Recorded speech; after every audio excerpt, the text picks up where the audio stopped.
So New Japan, they have had a regime change since you've been there, and the people that I've spoken to have said, yeah, it's working out pretty well. What changes did you see when like Harold May took over, and how has that worked out for you? Um, uh, I, I don't try to um, see. I was there when Bushy Road came and took over. Yeah. That was that regime change was really the biggest one I saw because they advertised us more. We were all over Japan. He understood the power of advertising, and we were all over bullet trains anywhere in Japan. In the biggest cities, you saw us at every. So us getting more exposure, that was one of the biggest things I saw when that regime came in. When Harold May came in, I see a vision. I see his vision, and he's pushing for it. Um, but I'm not. I don't. I can't see the changes yet, just not yet. So I maybe give me a couple more years or a year and a little bit. Let me see after the pandemic because the pandemic kind of put a hamper on things. Yeah, it did throw a wrench into a lot of stuff, and I mean, we're starting to see more integration now. Like the ROH and in New Japan crossover's been there. We've seen AEW, even though there's no working relationship, some people pop up over there. Do you think we'll see more of that? Do you think we'll see more crossover, especially with New Japan in the USA? Part of me wonders if they'll want to put a foothold on that or if they'll be more open to it. Um, I don't know. I don't I don't want to say no, and I Yeah. don't want to say yes because there's so many. You never know in the wrestling business. So many things can happen. Look at this. There's so many things that can happen. Having a foothold in America, I don't think we need to. I mean, we got a foothold, as in we've started a promotion out here in New Japan Strong. We've got a dojo. We've done tours here, and it might be a big foothold. It's a small, and that's a steady progress. You know, but there's I mean, you just never know. Yeah. I'm going a long explanation, but you just never know. I'm open because with TNA, Good Brothers is about the greatest chance they've got to Yeah. create a bridge because those two, especially Carl Anderson coming up New Japan, he understands how New Japan works, what they like, what they don't like. So that's I would love to work with brothers, and that brings us over to TNA. We'll see. Yeah.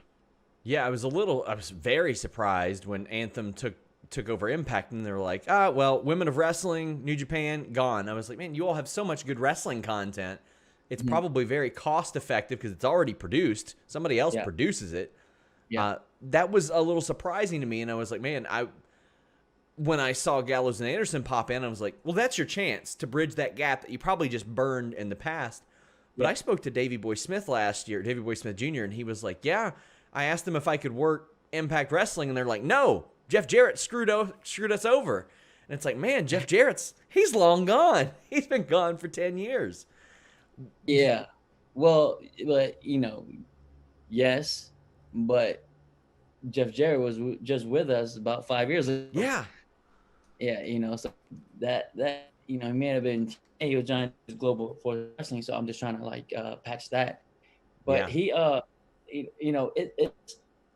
it's difficult for a foreign company to try to go into another country and do business. You have to be cautious of people you're working with because you've tried working with them what 10, 15 years ago, and some things fell apart. Though that regime has gone and over with, the thing kind of still follows them a little bit, yeah. you know. And so when you try to work with ROH and you trying to build that working relationship, and they stunt, and it's like, oh, okay.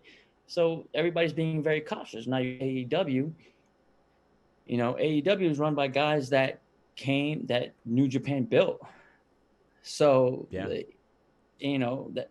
or help build. So and you saw how that whole thing was came about, how Yeah. AEW came about. So you know, it's hard. It's hard I to go think into Yeah, I get think you that. made a pretty good case there because the Ring of Honor Madison Square Garden thing, it's like that's the type of thing you clue people in on. That's Yeah, and it's even though respect. Impact is just it's that in name only now. Like it's nowhere near what it's not TNA, nobody there's the same. But I mean I Yeah, remember they changed New Japan titles without even asking New Japan at one point. I yeah, think they yeah, switched the tag titles without asking. And then there was the Jarrett Global Wrestling the co-promoted pay-per-view and then the booking of Okada. So I could definitely see that. yeah. I mean, look at the territories back in that 80s. That time, there was a working relation. There was an alliance. It was a like the United States, all states working together. Yeah. Can't find that in promotions anymore because everybody's all selfish and trying to screw each other and just doing whatever they want with their egos and shit. So nothing can ever be done properly. The disrespect is real. And it looked like a few years ago that even WWE was going to be like, okay, because they had Samoa Joe working everywhere. Then he Yeah. popped up on Ring of Honor, and they're like, oh no, we got to get you a contract right now. It's and Matt Riddle, they had no interest in him for 2 years, and then New Japan reaches out to him, and they go, oh, let's get you that contract now. Let's make sure Yeah. that you're signed now.